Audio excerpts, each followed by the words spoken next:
Okay, good evening. Welcome to Football 360. This is the first of a series of interviews I'm going to be conducting with various people in the game. I'm delighted to be joined by Penistone Church manager Ian Richards. Ian, nice to see you, pal. And you, Kev. Thanks for having me on. No problems, no problems. Looking forward to it. So, your 11th season at Penistone Church. I've read a lot about you in the various kind of media that I consume. We've had a few conversations briefly before doing this, but I'm going to start with a few questions just to get us warmed up. So just off script, we'll start off with greatest team ever. Barcelona team under Pep Guardiola.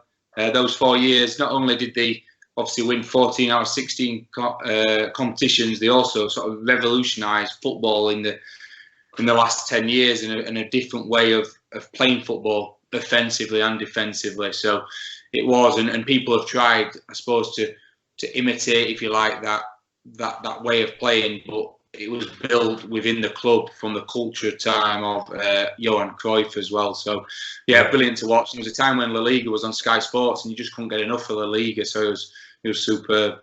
Yeah, I agree. I think I'd probably gone for the same one as well. Okay, favourite player?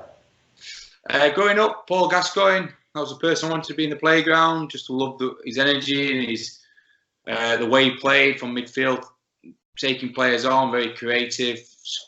Quite unique for an English player in the late 80s, early 90s. Real shame what's happened to him, and just seen him in the media recently. But when you're a 11, 12-year-old growing up and you're a Spurs fan as well, it's just you couldn't get enough of Paul Gascoigne and the way he played, and that's what he's trying and be in the playground.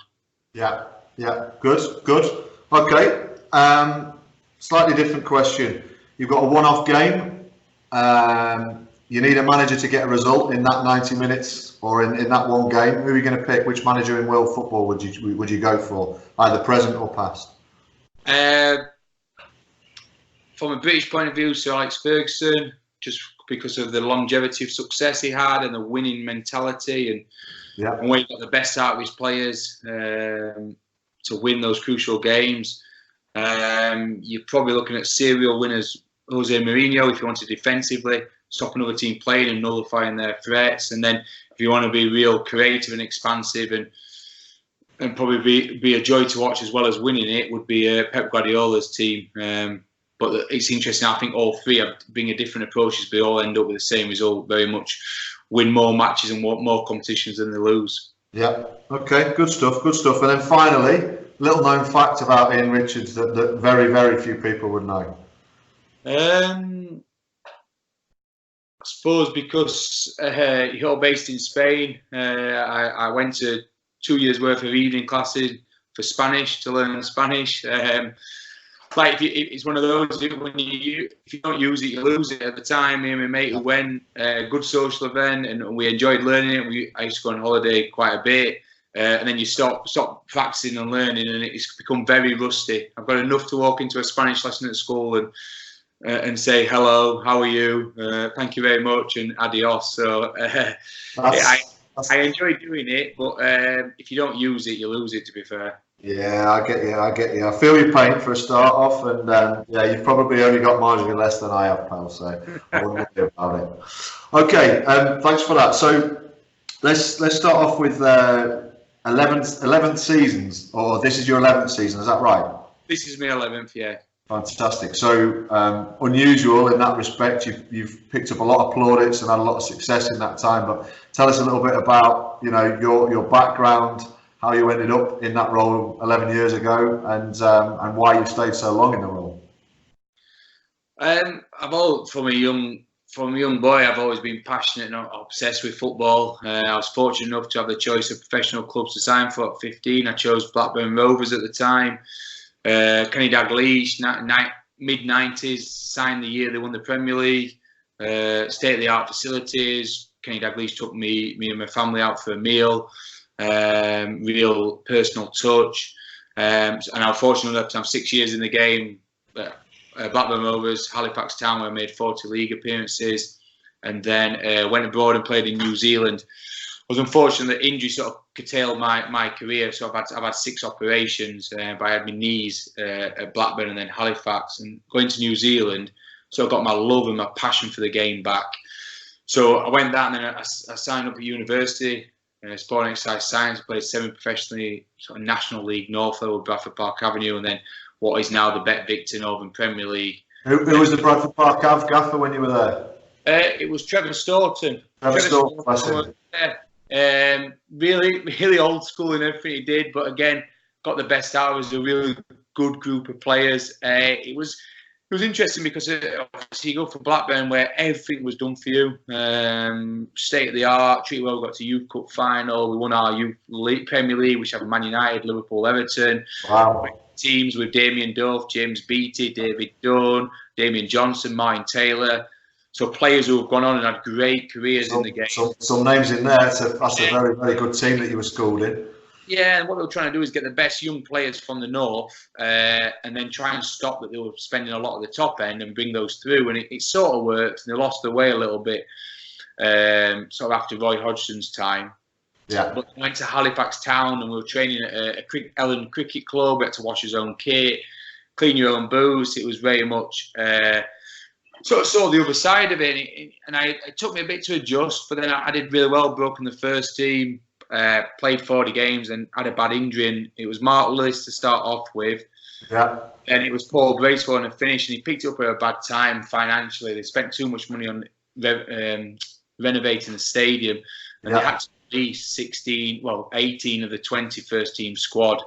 And I'd had my knee injury. And you think, right, you fall out with the game a little bit, and then got an opportunity by an English guy who watched Halifax, who coached out there. Asked me to go out there.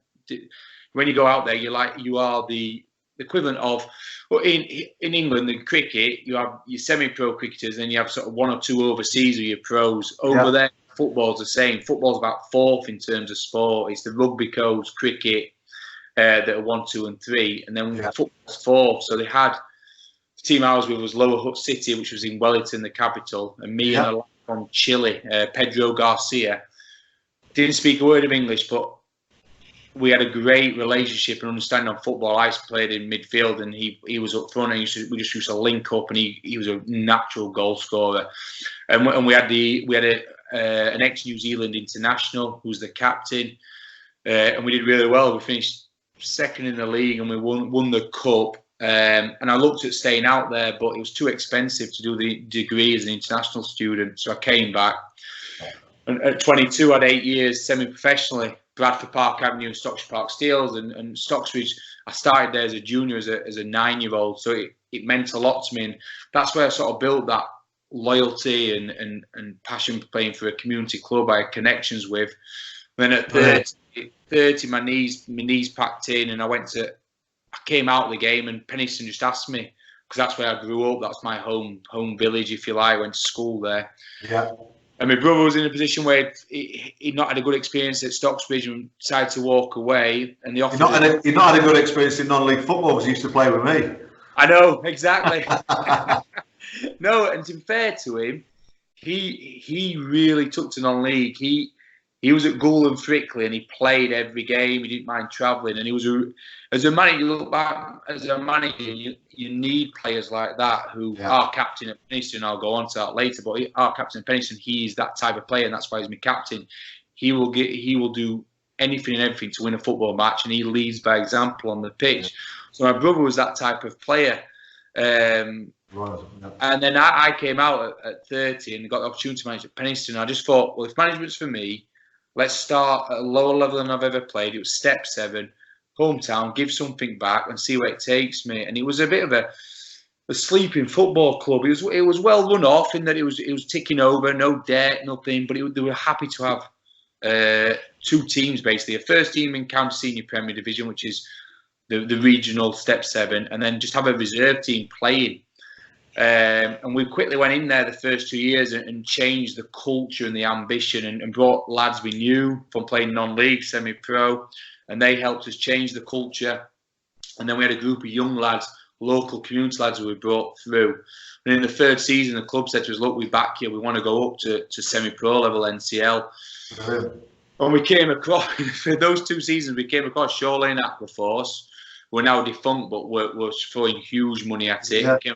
Abersley Rec, who had Jeff Horsfield investing in them, which helped. I didn't know that. Yeah, he's from Abersley. He started there, so I think he gave a bit back to his community that way. Yeah, I know he used to play. I mean, I know he played at Guiseley, one of my old clubs, and I know he's got some kind of a foot in non-league football, but I didn't know he'd put money in at Athersley. That's interesting. Yeah, and then Handsworth as well. They went up and are doing well at Step 5. So we had it was our 5th season that got us promoted. But then these last 5 seasons, the club has just grown on and off the pitch, and it's just more and more ambitious, more and more competitive. Culturally, it shifted completely. We had the FA Vars game at the weekend. We had 493 watching, and there was other local clubs who didn't even have half of that. Yeah, so that's a hell of a crowd for that, an early stage in the Vars as well. It's not we're not down to sort of last 16 or anything yet, are we? So. No, we're not. On Bridlington are 2 hours away, so it's not as if they brought 100. So,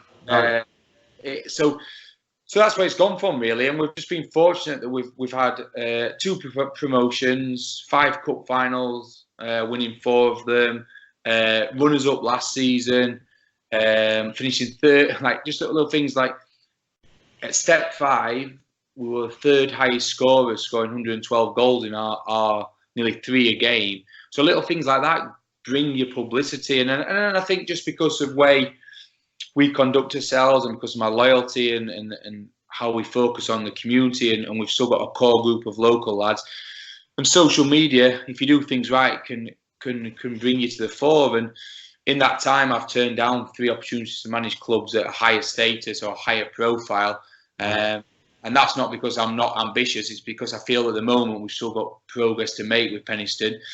And I'm getting closer now where I want to go manage at the next level, and hopefully I can do that with Penistone. But if not, there's 5 or 6 clubs in our it's sort of the radius of where I'd like to manage. I'm in a position where I can get to sort of other side of York in an hour, other side of Nottingham in an hour. So I've got quite a big radius, but there's only 5 or 6 clubs that I'd realistically leave Penistone for. None at the level we're at now, Step 5, and only 1 potentially at the league above. You're looking 2 leagues above and beyond that. So, and because my family's young, it's got to be right. It's got to be a right fit. So at the moment, Penistone is the right fit. We've started well. We're in the top 5. We've got the strongest squad we've ever had. I think last season we had a 13, and you picked any 11 for that 13, and it was as good as anything. This year we've got, I think, 18, 19. So if we do get injuries, suspensions, or we do have a lot of back-to-back games or backlog of games because of weather, we've got the squad equipped for it. So I'm really confident in what we can achieve this season. Real balance of youth and experience, real balance of pace and physicality going forward, real balance of exciting young lads, but also 2 centre-halves who know who probably accrued 1,000 games between them, so know what it's like to win consistently. So, yeah, we're excited about the season ahead. I think now without the national competitions, you now can really focus on the league, and you have a run of league games where you build that momentum. You can really move forward quickly in the league, and I think there's 8 teams who are probably in our position who think, right, we can get one of those top 3 spots. And if you're talking about budget, that's one thing the club haven't done. It's one thing I've not really got frustrated with. You find it hard in the summer when you're trying to replace or recruit or enhance, and teams are offering triple what we can in our league. But you've just got to play with the hand that you're dealt, and the club's always been honest. And we have a really good system and a model that works. We have an incentive scheme, if you like. So there's a small win bonus for everybody from anybody in the management team to number 16 in the squad. So it's everybody in it together. And then there's only £30 in the lowest paid and the highest paid. So when they sit in that change room, they know there's nobody in there who's getting double everybody else, triple everybody else. They're all similar wage. Okay. But also, also we pay them per game because I value the midweek game as much as I value the Saturday game. And I've been with some pros when I played who would play every Saturday but may miss the odd midweek or away because they're still getting the same money. So it's a model that works really well, and that's why when we sign, not many players leave us, and that's why we've still got a core group of 6 or 7 Penistone lads who the captain and 3 others have been with me 8 or more years. So that's really interesting. Really interesting that you've the traditional model in terms of here's a budget and go out and get 4 or 5 big hitters and then fill in a little bit around them and throw a few quid at the bottom end for kids who are going to sit on the bench or whatever. I don't hear that many managers really go to great lengths to rethink it a little bit. I mean, one example I discussed with the chairman once when I was coaching was I'd actually like to take some money out of the budget and put it into insurance and medical care and gym type stuff rather than in the players' pockets, because then you find out who's really keen to be the best that they can be, knowing the benefits that could bring. But I haven't heard so much about the type of thinking outside the box a little bit like you're demonstrating, you're clearly doing at other clubs, and I think that's really interesting and admirable that you're doing it. Yeah, and it puts us probably 12th, 13th, I guess, in terms of the budget. But it creates a spirit and a togetherness that I think gets you 15 points a season, just because everyone's in it together. Everyone knows that we're all equal. Yeah. And it works really well, and it works again in terms of management team. Two of my team, Andy Ring and my brother, obviously still registered as players, but they don't get extra money as a player and as a manager. They get just paid a set money, whether they're involved in the 16 or outside of 16. Yeah. And the chairman and the secretary understand that. So some weeks when they're not in the 16, it might increase that weekly pay. But I'm saying they're just as important as part of my management team as they are part of the 16. Yeah, good. It's very much that equality of everybody working and pulling in the same direction. And it was a bit of thinking outside the box. Right, we first 2 seasons at NCL level, we didn't have a budget. We had just win bonus. It was £5 a point. Right. And then when we went up to NCL Premier, that's when we got a budget. And it was just when we played Grimsby away midweek before we won the playoffs, and we lost 3-0.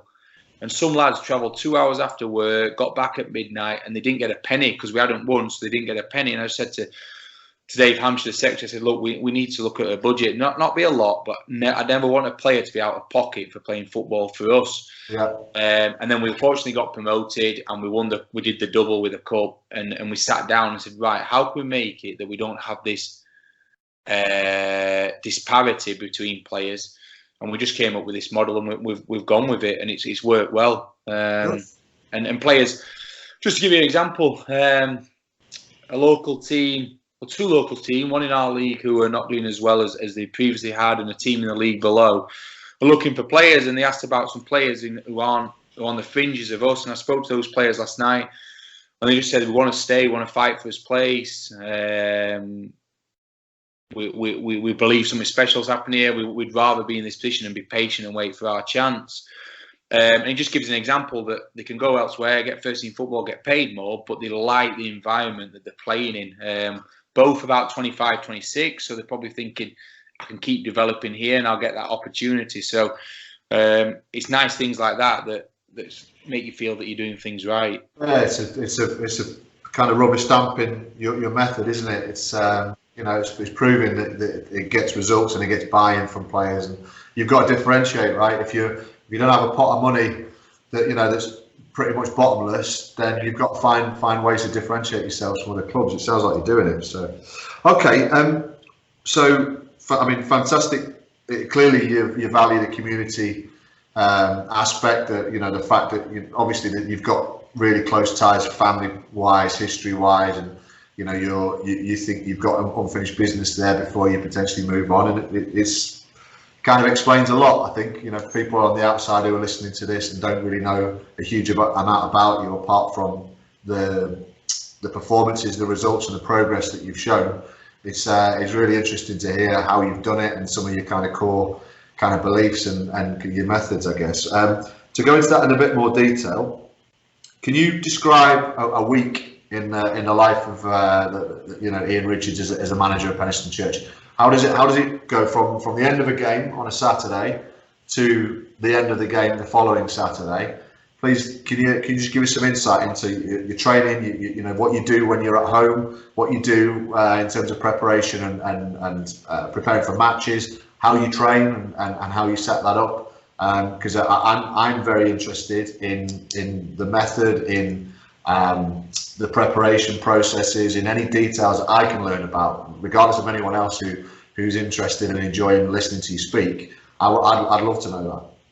Yeah, first and foremost, you've got to be 100% committed. It is, I feel, if you can do it justice and you want to do yourself justice, you've got to commit 100%. So after a game, we do a post-match interview, and I try to just have a couple of hours with my friends who are my brother and 3 other lads who are really good friends of mine, but part of my management team, and the players. So a couple of hours with them. Then I'll go home. I try and stay off social media as much as I can on that night. I try and have some time with my wife, but it's very hard to switch off. It's really hard. So Saturday night I won't do. Saturday night even I will send, depending on how the game's going or the situation. I might send text messages to lads. I try not to ring players on Saturday night because that's their night. Yeah. And I remember as a player, you used to play Saturday, have a few beers, go out and enjoy yourself. But I might send an old text if somebody's not had the game they wanted, or just to reinforce how well they've played. And then Sunday morning usually is I switch off. It's one of the 2 times I switch off. So Sunday morning I'll switch off, and then I'll start planning Sunday. If we've got a midweek game, I'll start planning for that midweek game. If we've got the following Saturday, I'll start planning for the training. I'll start thinking about squad and then the team. I will then so if we haven't got a midweek game with training, I'll send out the text to the players on the Monday about training, and then Sunday night, Monday, I'll do some research on the team we're playing the following Saturday. Luckily with social media and knowing this league really well, I know players, I know way teams play, so I'll think about how they're going to play, the players we've got to watch, and then how we're going to set up, and that'll inform training on the Wednesday. At the moment, we only have 2 contacts a week, so that's either two games, no training, or 1 game, 1 training, just because of players' other commitments and young families. But then we make sure that training is full, high intensity, high tempo, and has a function and a purpose to it. So, for example, say take this week, Monday I did my research, Tuesday I spoke to a couple of other managers who were interested in our players, spoke to a couple of players of us, and then went and planned the training session. Wednesday we train. We've got the bonus that we have great facilities at the football club. So if we want to train on grass, we can turn the floodlights and train on grass, but we've got a floodlit AstroTurf, so the weather doesn't stop us training. Wow, that's fantastic. I didn't know that. No, it's a great size as well, so you can do functional stuff on there. So last night we've got faculty Saturday, so faculty are much improved, know exactly how to play. They want to play out from the back, from the keeper. They've conceded 2 goals this season from losing the ball, losing possession close to their own goal. So we worked on things, so how to win the ball back high up the pitch, and then break quickly on them. But they also do like to play through football, so we looked at how to be compact and find it hard to break down. Then we win it to break very quickly, to counter-attack quickly, to transition quickly. So we set up some activities last night, that drills that focused on that. And obviously you only have a short period doing it, but it's just you're giving the commentary, right, faculty will do this is how we're going to set up, this is how we're going to do it. So when we win it, we're going to go here. We're going to try to win ball. So you're organising your session about the team that's coming up on the Saturday. Yeah, that's interesting. And who's delivering this? You or Dunk? So he'll do first 20 minutes. He'll do warm up, basic ball work, and then I'll take the functional stuff for 40 minutes. Then my brother will do the small-sided games or the end drill or end activity at the end. But I really like to be hands-on because I don't make much contact. Really focus on what I want. But also my brother still likes to join in with the training, so I want to join in. So it's a really good balance. It works well, and I just say to him, look, 1 hour or 40 minutes, right? 40 minutes of hard work, high intensity stuff. There'll be no just traditional running involved as long as you work at your maximum, and the players respond really well. And we'll have a little bit of a debrief, not a lot, and then tonight, which is Thursday, that's when I do majority of my work. So I've spoken to the 2 players who are not in the 16. I've confirmed the 16 with the players who are in. And then I've started looking at set pieces. I've started looking at sort of the game plan and getting that down on paper.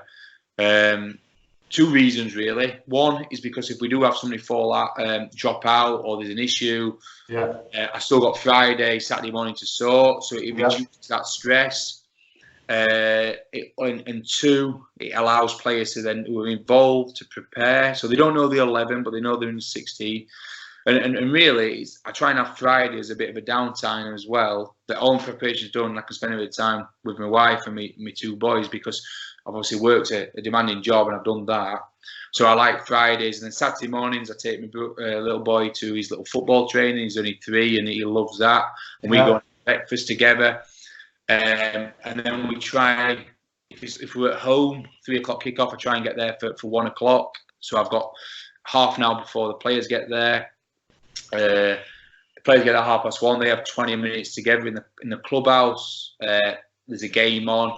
I let them banter. I make sure everything's set up in the change room with Pete, who's my sort of right-hand man. He does all the prep. He makes sure the drinks, energy gels, the kit, the tape, everything they need. He takes care. When he came on board, I said, look, Pete, our job is to create the conditions and the environment. So there's no excuses. There's no barriers from playing well. I'll do the football inside. You do the non-football inside. Players then will come and see Ruth, our physio. My brother will set up the warm-up. Players come in at 10 to 2. We sort of have 15, 20 minutes, depending on how much detail I want to go into, going through a bit of generic stuff, motivational stuff, but then real specifics of how they'll play, how we're going to play. This season, I've used a tactics board more than ever. 10 past to 20 past, they have 10 minutes themselves, and at 20 past, they start the warm up with dunk. I'll when I get their team, I'll put that on a whiteboard, how I think they'll play, a little bit of personal information on each player. So when players come in, the set pieces are up. So they're coming at 1:45, and they have 6-7 minutes themselves. Set pieces are up. Information on that team are up, so they can look in their own time. And then at 51, 52, we sit down, and it's the last bit of information on set piece and the other team. And then I'll decide if Dunk says warm up was a little bit flat, then I might go more motivational, a little bit bit louder. If Dunk says that the warm up was spot on, they were brilliant, I'll keep it calm, I'll keep it poised and composed. If for example, I feel they're a little bit too tense, I'll try and break that tension a little bit. And that comes with experience of doing it, really. Not overloading that last bit. And then I shake every player's hand as they walk out, and then it's over to them. And in the game, I am active and I am vocal, but I'm more very positive and quick, short, sharp feedback information. And then half time, they come in, a couple of minutes themselves. My brother does the first part. He sort of reflects on the first half, and I go off the back of his feedback to the players at half time. And I normally look forward. So I look forward to what we can do better, or what we're going to do to manage the game, or to get back into the game, or to control the game, or to see it out. So he sort of reflects. I say, right, that happened. This is why we're going to do it differently second half. So again, that just comes with experience. Works well. Don't talk for the full 15 unless I feel it's benefit. Give them a couple of minutes, what they need. They might go out a bit earlier. Second half, and then after the game, try and have this where we meet in the middle, win, lose or draw. They walk off together. If obviously, because support's increasing, we thank the supporters who are there. Yeah. I do a little bit of a debrief after. I try not to. I make sure that's not emotive. It's something I've learned. Managers have had in the past. You could be winning 1-0 and you've had your performance been shocking, and the fact back at half time you say, really, we need a rollick in here, or you're losing. It's just been unlucky in front of goal, or they've scored a fluke or a mistake, and the manager will go crazy. So I try and keep emotion out of it. And just keep it simple. Let them enjoy the weekend, and then at the training or before the next game, that's when I'll sort of reflect on that game and build on it for the next one. So there's only 2 points, Sunday morning and Friday evening, where I try and switch off. The rest of the time there is something going on, whether it's one-to-one with players, whether it's speaking to other managers, whether it's research, preparation, planning, whether it's reflection, evaluation. And in the close season, it's the same. It's more and more now, because we're getting higher profile. More and more people are trying to sign our players. Therefore, you're trying to recruit to replace or enhance. So you have to enjoy what you do, and you can't ever resent the time, because it's my passion, my activity. That's what I do for a hobby, an interest, and if anything I want to do, I want to do it 100%. So you have to commit that amount of time. Yeah. Okay. That's, so much detail there. Be eye-opening to people who aren't used to a decent level of football and the preparation that goes into it these days, because it's certainly times have changed, and there was preparation back in the day, but I think these days everyone's a bit more educated, and there's certainly more of more detail, and coaches understand where they can get gains in terms of marginal stuff. But what you've gone through there is really interesting. I'm sure it'll open a lot of people's eyes to just how full on it is managing it at step 5 in the non-league pyramid, and in the non-league game it's run more professionally than perhaps the professional game was 25-30 years ago. No, it is, and it hasn't always been like that with us. We've sort of tried it, and we just feel the players now are a position where, don't get me wrong, the team spirit and the banter and the togetherness and the culture is high, and that's priority number one. We've got to enjoy what they're doing. So, for example, with our last 2 end of season dues, they've been abroad, and 18 out of the 20 of the squad have gone, including management team. So there's that together. We want that team spirit, and we want people to enjoy what we're doing. But we feel that we're in a position now, and the players want it, I think, because they're hungry to improve and progress, where we go into a little bit more detail. And it might be that set pieces, I'll only go through the corners for, corners against, or there's others, and I think, right, we need to go through a little bit more, and I'll go through free kicks, and I'll go through throw-ins, for example. Or I might not put anything too much up on the opposition, because I'm focusing on us. I want to focus on us. I don't want to worry about them. If we do our individual jobs and our collective jobs, we'll win the game. So don't get me wrong, it balances. And I might leave players alone, and I might not speak to a player until the training session. So you've got to I think you've got to have an underlying principle to what you do, but be very fluid and flexible and adaptive depending on the situation. Because if you're not, players then become a little bit switched off.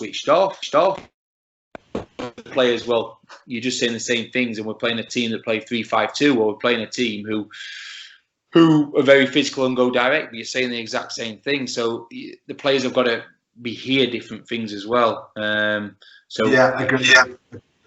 When you've been comes experience, I think.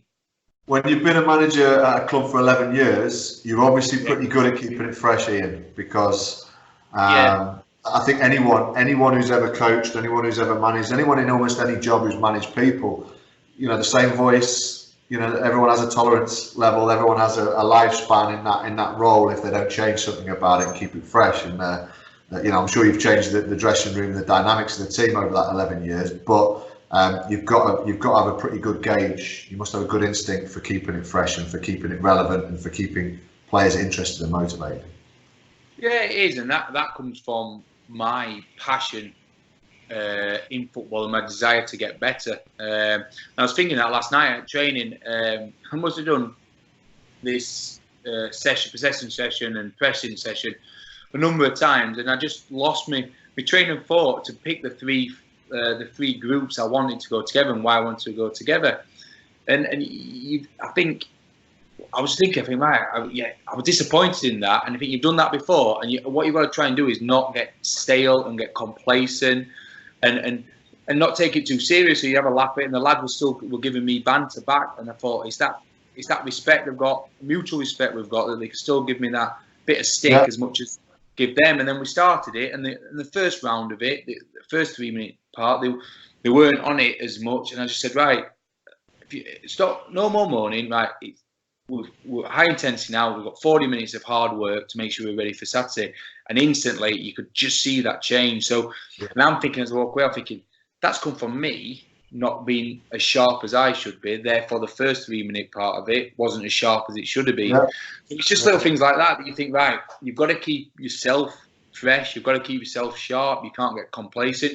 You've got to not take it too serious sometimes. You've got to allow players to have that banter with you at the right times and the right moments. So, I'm proud of how I've been able to do that and continue to do that and continue to improve every season in what we do. And when I look out on the pitch, I see an improved performance and setup, if you like, than I did the previous season. And that's always my driver. It's not, right, we must get 85 points to win the league this year. We must go one better and win it. It's right, how are we going to be better than last season? Right, we need more depth in the squad. Right, we need to be a little bit more compact in his own half. We need to do this. So it's like thinking, right, how can we do that and keep trying to progress? Focus on the process rather than focus on the product and the end game. Yeah. Focusing on the process to get there. So that's something I've learned and I enjoy doing. Good, mate. It's really interesting to hear how you go about it. Let's look into the future a little bit then. So you've obviously got unfinished business at Penistone Church, but there will come a time, no doubt, when you move on. What's your ideal club? What you said before, you've almost identified certainly a location, an area that within which you would like to manage in terms of the club and the catchment area and what have you.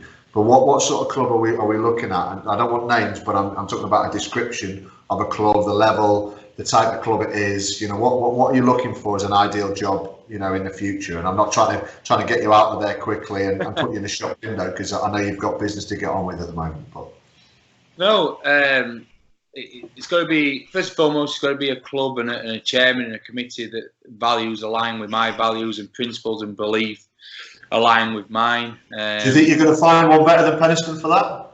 No, I don't. And I think because of that relationship I've got with the club, and because of and Dave Hampshire, how supportive and trustworthy he is, and he sees what we've done in terms of not just performance on the pitch, but culturally, and help the club get where it should be. It allows me that space. There's never ever been any pressure, but it's something like that where you've got that time to develop. Obviously, the higher you go, you have less time, but you don't want to go. I don't want to go to a club where they've had 3 managers in one season, because that means that as soon as you have 2-3 bad performances or results, they're looking at the next manager rather than saying, right, how can I support you to change these results around? I appointed you, therefore I'm trusting you. What do we need to do together? And that's what sort of I want. I want a club a bit like Penistone, that it's a community club. It's got a strong fan base and potential to go higher. So it might be a club that dropped down into the the Bet Victor Northern Premier League, so like step 3, but really should be National League North. So a little bit of lost way and just need a little bit of direction and a bit of cultural shift, a cultural change. Or it could be a club that again, like I say, of just one league above, but are ambitious and have a clear vision where they want to be in 3 years and 5 years, and they want me to be that manager to take them there. So they might be a step forward. They're willing to see that time, yeah, they give that time and the trust and the backing of that. The budget doesn't interest me. It's got to be a competitive budget, but I've never had a budget where it's been the best or in the top 10 in the league. So I feel I'm confident I can work within any financial what would What would you do, just out of interest, if someone come along and give you, let's say, £3,000 a week now, which, you know, a rough idea of what budgets are in the Northern Premier League and the North East counties and what have you, £3,000 a week on top of what you got now, which would put you probably the top budget in the league by comfortably. What would you do with it? Just out of interest. What would I do at Penistone? What would I do at Penistone? I would reward the players already there. I'd reward them, and then I wouldn't look at high-profile players on the way down. I'd look at the best players at our level or the level before who are hungry, like the players I've signed, hungry to go higher. So I'd look to sign those type of players. I don't think we need much to compete right at the top. But obviously with that money, I'd treat it like it was my own. So I think I've got this money, I'm just going to chuck it about. Right, I've got this money and I'll use it as a backup. So say we get an injury to a key centre forward, I would invest in a centre forward, but I wouldn't change from our model. I'd increase players' wages to reward them. But alongside that, I might say, right now I expect us to have 3 contacts a week. So we're going to train twice a week and play on a Saturday. So I'm increasing your financial reward, but I'm increasing the commitment I expect from you. So the balance is there.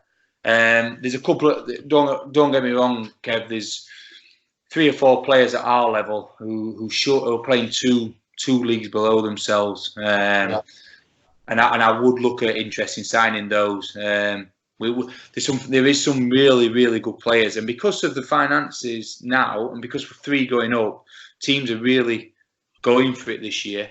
And you've got players who are playing short term below themselves, probably to hopefully go play higher. So it's an interesting question because it's a bit harsh, actually. It's a bit harsh putting you on the spot like that, to be fair. But you've answered it really well, really well. And it is, and like say, going back, like play higher and manage higher. I would still keep a model that kept that parity and kept that equality and kept that togetherness in the changing room. With money, it can bring more problems. So you've got to. You don't get me wrong. You've got to go for a striker who's going to score you 30 goals within you what you want. You've got to go for a captain that's going to drive your players and lead by example. You're looking at your spine again. You're looking at 1-2 centre halves who'll give you that experience, who love defending and know how to defend, and have that experience, and a goalkeeper who's going to get you, win your points, not just save your points. So you do look at spine, and then I like to have a bit of. We've got this here is a bit of creativity that when a game's tight can produce you something from nothing, and that does cost a bit more money. So it'd be the same model if I went higher. You're just working with players who have played at a higher level and players who are getting paid more money. So. I'd want, like I say, I'd love to go get a club at step 3 and have that opportunity there. I feel I'm ready for that. I think I've proven myself to manage at that level. I think I have the skill set and the knowledge and the experience and the track record of winning to do that. Like, for example, last season, in terms of all the NCL clubs at step 5 and step 6, we had the most points across the year, so 2018. Therefore, it shows the consistency we can produce. And at our level, it's very much about consistency. It's not about the team in August and September when the pitches are nice and the weather's nice, and then in the last month when the weather gets nice. It's a consistency, whether it's in August, January, or March. And we're very, very good at that, and our record proves that. So, I'd like to have that opportunity to manage. I'd like to think I could go to step 3 and go from there, because my principles won't. I'm sorry to cut across you. What about the full-time game? Do you think that's realistic? Do you think it's a possibility? Would you want to do it? I've had this conversation with my wife, and she's recently will be very supportive. We'd look how we do that. I think now, when I used to play, when you used to play, there was no full-time clubs in the conference or the league below. Now you've got full-time clubs in National League North, National League South. You've got huge clubs like York City, Stockport County, who are Chester, who are in National League North. clubs there who are full time, and you've got clubs in the National League who are full time, but not just full time, but paying players very, very good wages to play football in what is seen as the top non-league division. So yeah, that is something I'd love to do. We've not mentioned them, but you use the Cowley brothers as sort of a yardstick and something that you aspire to. I don't know what you're talking about. I've never mentioned them in my life. I don't know what you're talking about. I know, yeah. Well, off the video, we must have talked about them for a good half an hour, because we've both got real interest in what they've done and how they've done that. And that is, when we've talked about this, that could be a one-off. But then you think, right, Graham Potter started at step 5, and now he's managing Brighton, and there'll be others down south who have done similar. So you've got to have aspiration and ambition, and if you fall short at a good level. And there's no, we talked about this, there's no secret to how they've done it. It's been hard work, meticulous attention to detail, and sacrifice, really, haven't they? They've sacrificed short term to get this long term success, and now managing one of the biggest clubs in Championship. Absolutely. Well, I mean, people viewing this might not know, but you're a teacher, obviously. Your brother is your assistant manager.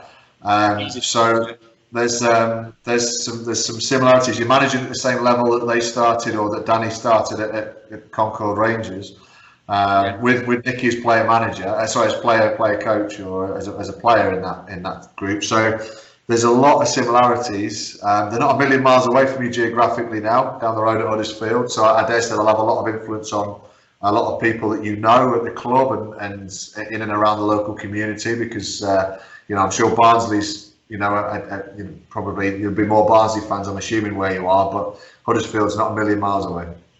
No, it's interesting. We've got Barnes and Sheffield Wednesday. We have a few Sheffield United fans, but our club secretary, Dave Hampshire, has mentioned he's a Huddersfield Town fan, and one or two others. Yeah. And already my friends have talked about the influence they've had at Huddersfield in a short time, and that my mate said we've got our club back. So he's even said in the 1 month they've been there, they feel like they've got the club back. And like you, I listened to their interviews. I saw that on YouTube behind the scenes. And it's really interesting what he talks about. And it's all about process. It's all about players. He talks about grit, determination, resilience, things we talk about in education all the time, of children, effort levels. So it's really interesting here, and they have a clear way of doing things, and they stick to that, and they're not really bothered what that looks compared to other people who have played at a higher level and become managers, because they believe in what they're doing, and their track record proves that it's working. Yeah.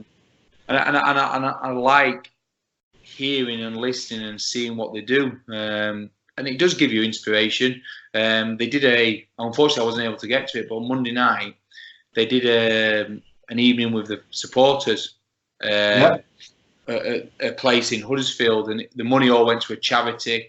And it's credit to them that early on already they're connecting with the community, which they did at Lincoln City. So already they're connecting. And I'm trying to see if it's been videoed, because it'd be really interesting to see how they approach that. Yeah. One of the biggest things they did at Lincoln is connect with the community and get the fan base back, and build create a legacy and build an infrastructure that's going to live beyond their time at Lincoln. So without a doubt, I think, and that's a driving force for me. You would never say no to managing full time, doing something you love. And getting paid for it. You've just got to weigh up. I just think with education, you can go back into education.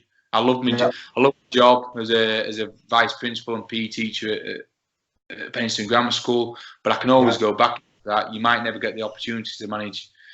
And I think it also comes back to the environment that you go into as well. If you're clearly a meticulous planner, you clearly prepare. You don't make decisions without preparing, and in that instance, I guess it would be looking at the club and making sure that it fits with you from an ethics point of view, from a culture point of view, from people point of view, and what's their recent track record? Have they taken young, unproven managers on and bombed them out quickly, or have they got patience? Is it an environment that you think you can improve? Is it already at the top of what you think is a natural cycle, and the only way is down? And I guess that would be the only thing, wouldn't it? Because I know, you won't mind me saying, but use someone like Darren Kelly as an example. His first step into the professional game was at a club like Oldham Athletic, which, to be honest, is an absolute madhouse of a football club. And he's gone back down and done fantastically well in the non-league game again, because he's a top coach and a top man. But he probably, in retrospect, and he said as much to me in discussions, it wasn't a good move. But obviously, some of those things maybe you don't find out till you get there. But yeah, I think that's the only thing, isn't it? If you considered it. It is, and that's why I've not moved before, even though I had those offers, because I just didn't get the feel that this was the right move. I didn't think it was going to achieve what I wanted to achieve for the football club and for me personally. Yeah. And you've got to look at that. I know those things you say there are completely right. You've got to work in a culture and an environment that's going to promote success and longevity, and we're still getting a non-league as much as ever short-termism. So short-termism of managers, and going for, like people talk about the top level of the Pardews, the Moyes, etc. That Pulis, that cycle, keep getting jobs, Hughes. That it does happen at non-league as well, because these people, a lot of them have invested their own money in that club, and they think, right, do I want to risk that with a young manager from lower down, or do I go with somebody who's managed at this level? He's got some contacts, he's had a bit of success, and I'll go for him. And a lot of people do like those safe hands, if you like, rather than going, right, let's be ambitious, let's take a calculated risk and give a manager who's proven himself over X amount of years at a lower level the opportunity to go manage higher. So it's got to be right. It's got to be a two-way process. It's got to be right for the manager. It's got to be right for the football club. So when that opportunity comes, I'll take it. In the short term, it's about winning promotion with Penistone Church. If we keep winning promotion with Penistone Church, it sort of takes that question out of the equation, because then before you know it, you're step 4 pushing on step 3, and then you're at a level where clubs are saying even higher, saying, "Oh, we'll take a chance for him," or you're just saying, "Right, I'm a really good level with Penistone. I'm really enjoying it. It's family orientated. Long may it continue." Yeah. So I can see why you would think that. Yeah, so it's good. Good. Okay.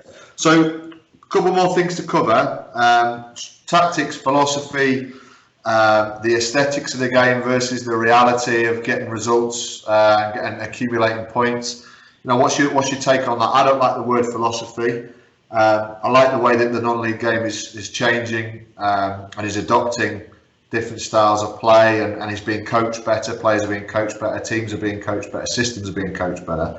I sometimes have a problem with, big wild statements about philosophy and then people not following up on them. I see a lot of people talk about the way that they play good football, or they like to play attacking, fast-paced football, and then I watch them and I don't. My assessment of what they're doing is not consistent with that. So I'm really interested to find out, what your views are on the balance of that, and you're getting results. So whatever answer you give here is going to be the right one. Yeah, no, it's a really good question. Again, it comes with time and experience, and like the opportunity, because I started lower down, I had that opportunity to try and look at what I thought was the best way and the best principles of way I wanted my teams to play. And I don't talk about philosophy, but I have clear principles how I want to play. I have clear principles how I want my players to conduct themselves as well. Yeah. And again, it's very built on values and my beliefs. In terms of what you say there, it has improved at non-league football. Teams now do have a lot more identity in how they play. Yeah. I don't always agree with how they play. I think you've got to be wary of the level you're at. So you've got to be understand the quality of the pitches, although they have improved. You've got to understand and the quality of the players, and also the limited time sometimes you have with them. So I think you've got to take all that into consideration before you produce or you impart your principles on your players. So where I'm very much about 4-3-3 system, 3 strikers, not a 4-5-1 or 1 striker, 2 wingers, very 4-3-3. I want my most creative players and my goal scorers to get on the ball high up the pitch and have more of the possession than my defenders. So we look to get the forward quickly with quality, very much a front foot team in possession. So it's not about how many passes we make. It's not about possession. It's about possession with purpose. It's playing with pace and purpose. So we look to play in the opposition's half and the final third as much as we can. In the midfield, 3 are very much like balance. So 1 holding and then 2 box to box, with one of them who's got a little bit more creativity, who can break beyond and go in behind. I like my 2 fullbacks to be very up and down and be attack minded. But remember that they've got number 2 and number 3 on the back, so they defend first. I was going to say there's not that many of them left, pal. No, there's not. And again, it's interesting, again, in players, we've had 2 players, one who's now playing centre half for me, who's 34, and he just said to me, he said, look, I want to, in my head, I want to play how you want me to be right back, but physically I'm unable to do that. But he's such a good player and a defender, we've moved him centrally. My left back got been with me 8 years, and he's got a brilliant left foot, but he's not been able to be as attack minded. And we've just got 2 young lads who've come in who've got released from the pro game and have dropped down. One who's 21 is 19 and have got that fitness as well, and they just do that for me brilliant. They've got to learn a little bit of positional sense and the way I want to play defensively and how to defend the back post. But in terms of going forward, they're a real attacking threat, and they've added real impetus in his play, even more so than we've had previously. And then 2 centre halves, their job is to defend, dominate both boxes. I'm not interested in how good they are in possession. I want them to just be able to put it in good areas. I've said to my goalkeeper, don't roll it out to the centre halves or midfield come short. If it's on for a fast counter-attack, go to your full-backs, but put it again into good areas, into his front 3, and then we'll pick up the seconds from there.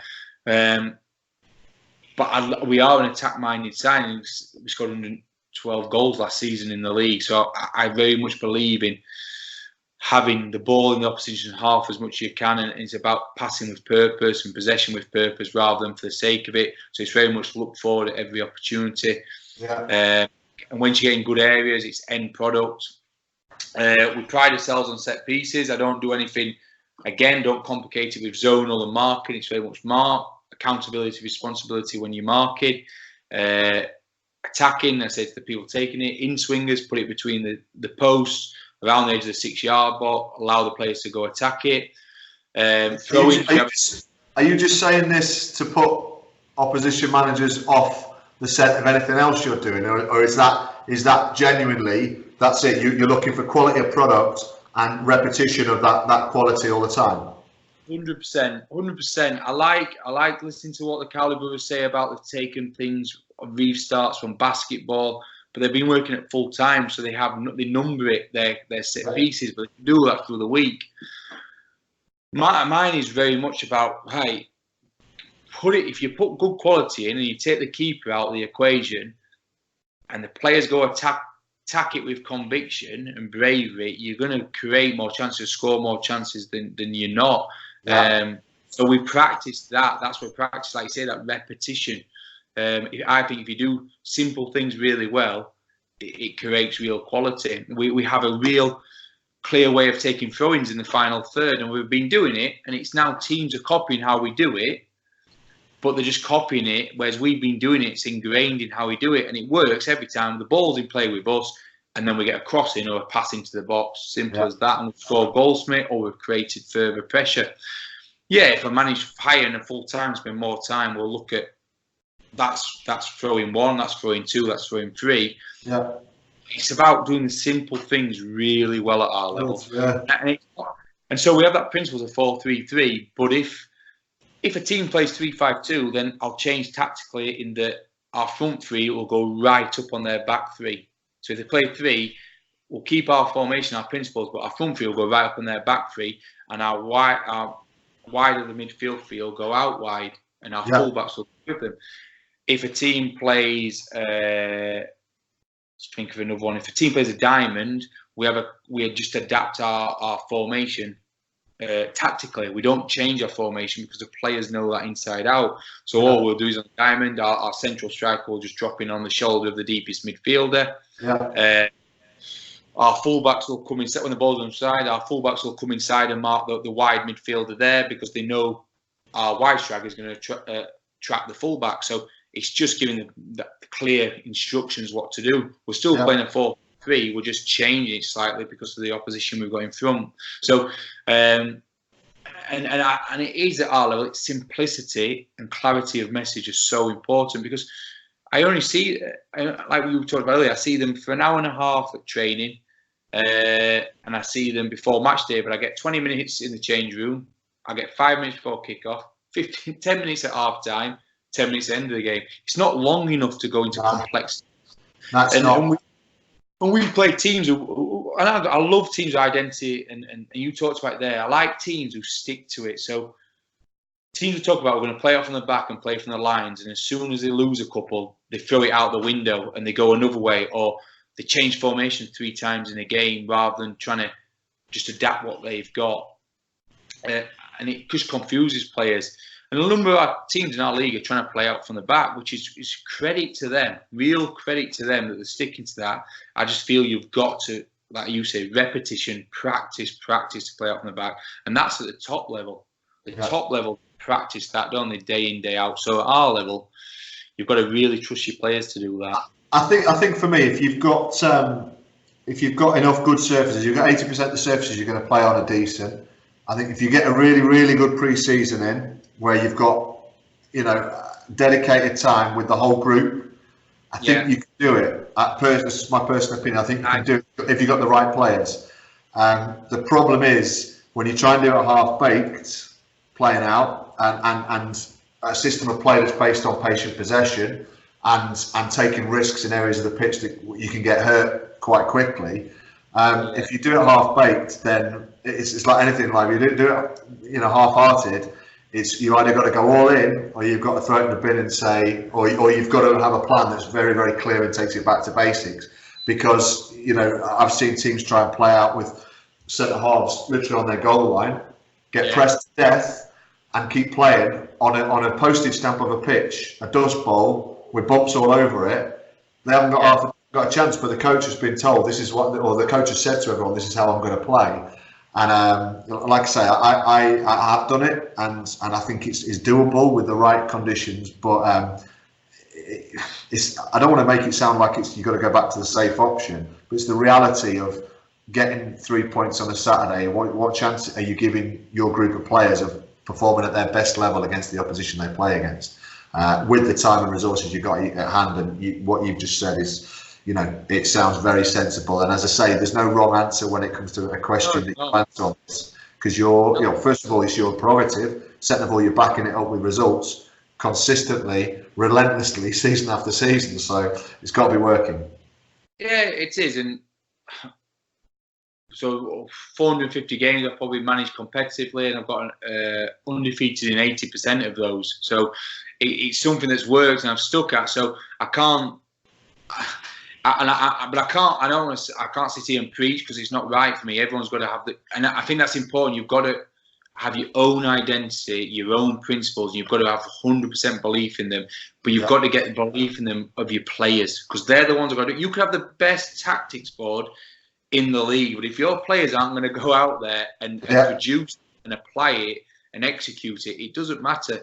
From an educational point of view, you could have the best 8-page lesson plan, but if you can't produce it in front of 28, 14-year-olds, it doesn't matter how good your lesson plan is. And I think that's important. And that goes back to, again, saying clubs, be patient with these managers, give them time to instill their identity, their principles, their values and beliefs of playing. And you go back to Cowley Brothers. Cowley Brothers will have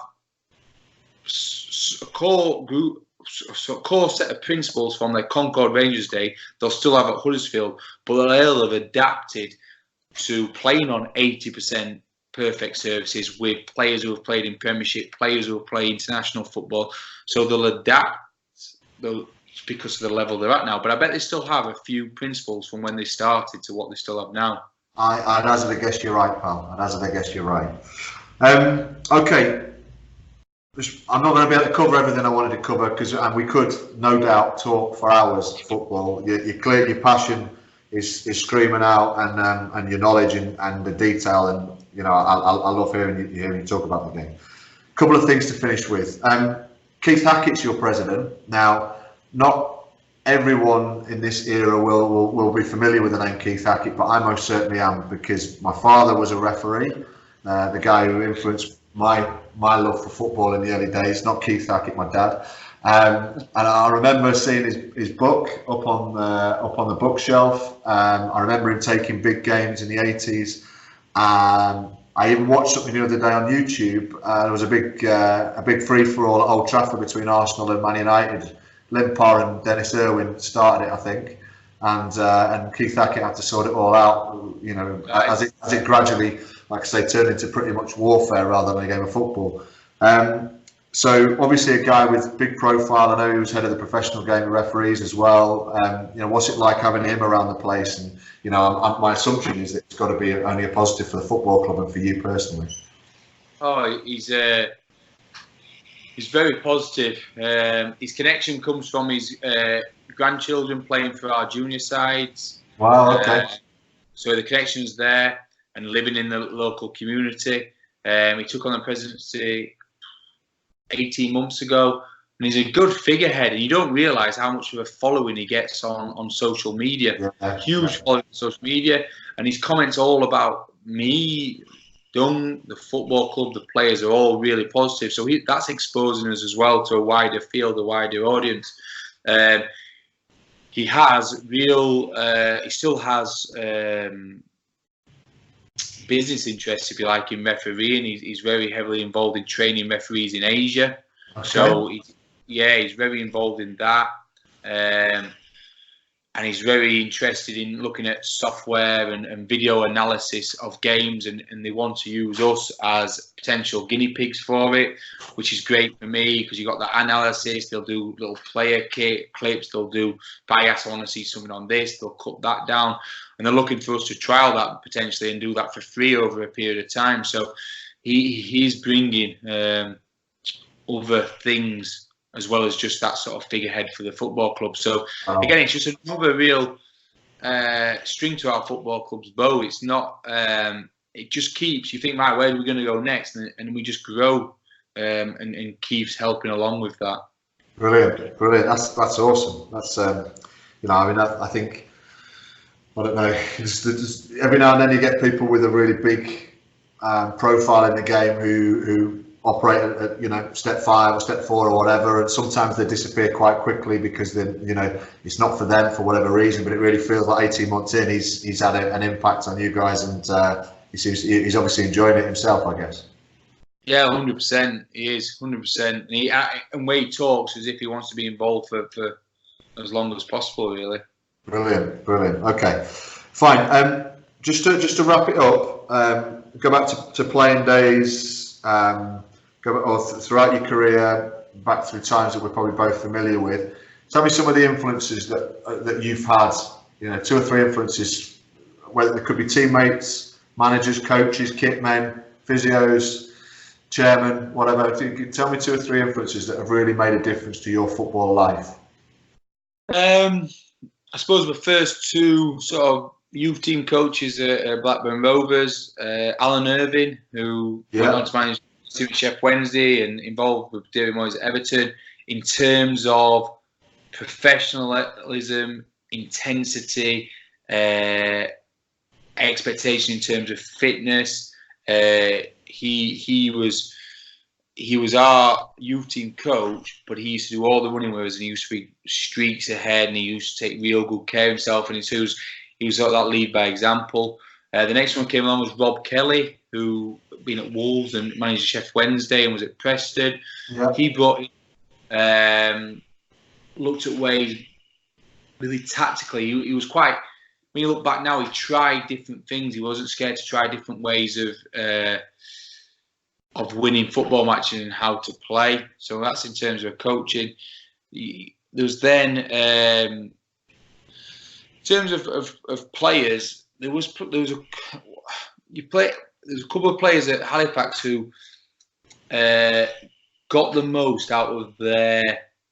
I don't want to say limited because they played professional football, but made the most of what their assets were, just by their drive to be successful, really, I think, and just to play. So it's the case of, right, they told me I've got to ice it every 2 hours, my injury, so they're setting an alarm every 2 hours for the night to ice their injury, then coming in and doing that extra, and just those little things in your, and you look back now and there's little things that you influence as your manager, the type of player you want in your changing room.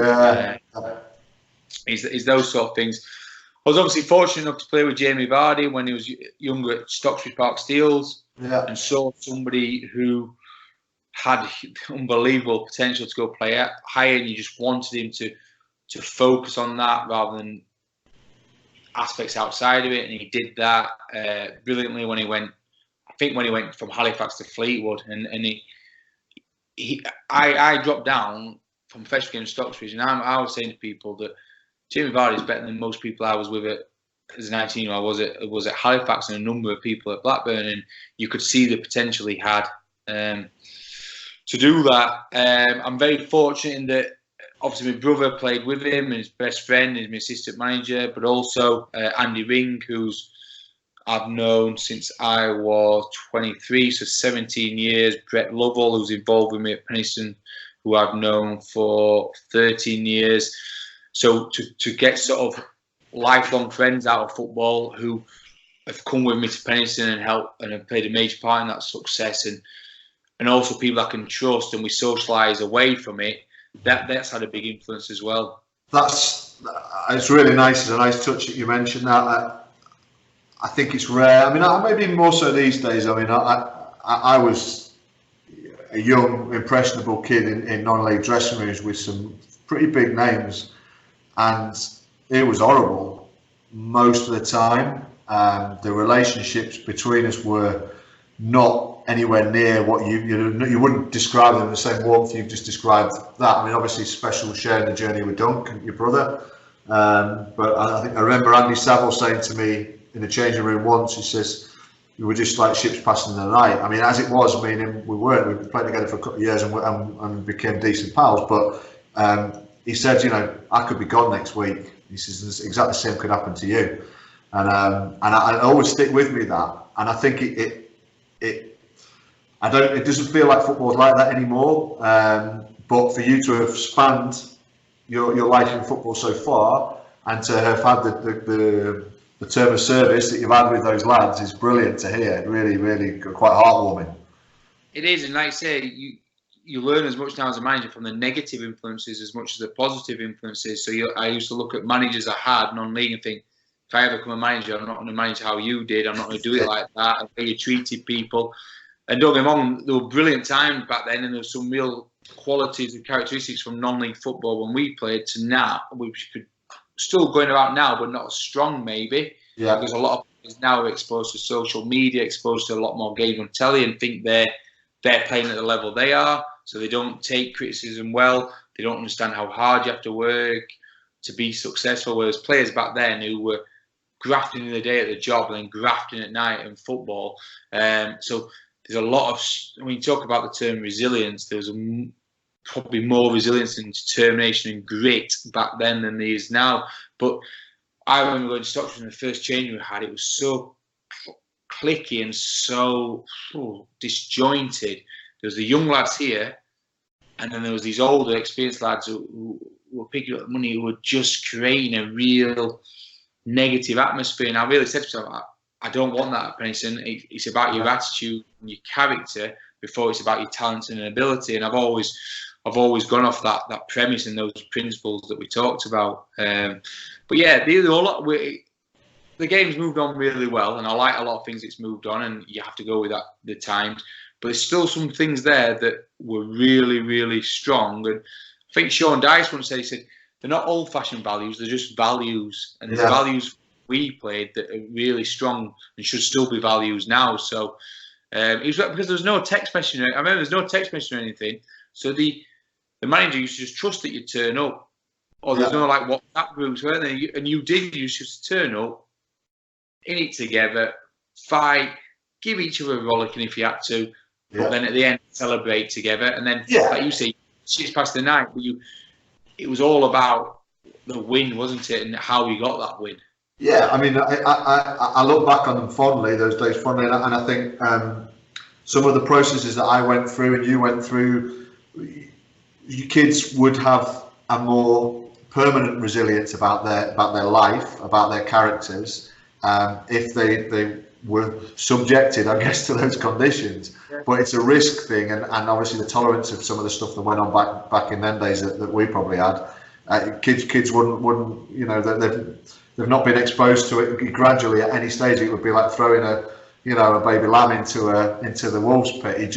You'd have no chance, would you, for most kids? I think, and it's, you know, I like you, I valued it, and there was some. Well, I'd probably make it sound like they were all horrible. You know, there were some horrible buggers in there who I wouldn't have pissed on if they were on fire, if I'm brutally honest, afterwards. But there were also some really good people and some things that I learned that definitely stood me in good stead, for sure. Yeah, and it wasn't, and if you didn't, it could crucify some lads as well because of the sort of the poison in there. With some, we had a brilliant team spirit at Stockton, at Sequan, young lads. Peter Rinkovic was the manager. He was a young manager. We had like Ross there who's gone on. We had a real good, brilliant team spirit togetherness, and I learned things from that, how to get that from him. So there was, and I like to talk about Trevor Staunton, and he was old school. And if you didn't have the right mentality in one of his change rooms, you'd get out quickly. But if you did have the right mentality, you love that type of environment where he'd come in and he'd tear a strip off you, and his assistant would. So you have to get the players that your personality works with. Yeah, I mean, Staunton's. I mean, I remember likes of Wayne Benn, Jason Maxwell, Andy Hayward. Who was Calcutt out wide, who went to Accrington. Yeah, I mean, you know, some real characters, some tough lads in there. Some, you know, Wayne's obviously a fantastic guy, fantastic manager. But I remember playing against him and thinking, you know, you just, you know, these guys would do anything to win this football match. I mean, they would commit murders to win football matches, and I wouldn't give it a second thought. Jason Maxwell was just that. He'd do anything. He'd run through a brick wall. He'd make sure any 50-50 he was winning. Any 60-40 against him, he'd win. Yeah. And Wayne Benn was that like captain, so the winner in the middle. Andy Hayward was just a goal scorer, just an absolute goal scorer. He just could pop when he could get a goal. He wasn't strong. He wasn't particularly quick. He was just very intelligent. Had a great first touch and very composed in front of goal. But there were types of players that could respond to Trevor Staunton's way of managing. So that's why it worked well. That's what it was. And the budget wasn't particularly big then. The budget's much bigger, but you know, Brad Park hasn't got a massive budget. It's bigger now than it was back then. A much more higher profile club than it was back then. Yeah, for sure. Mate, we could talk all day. I'm going to wrap it up on that. I think a few things that stood out for me over the course of that hour and 20 minutes or so.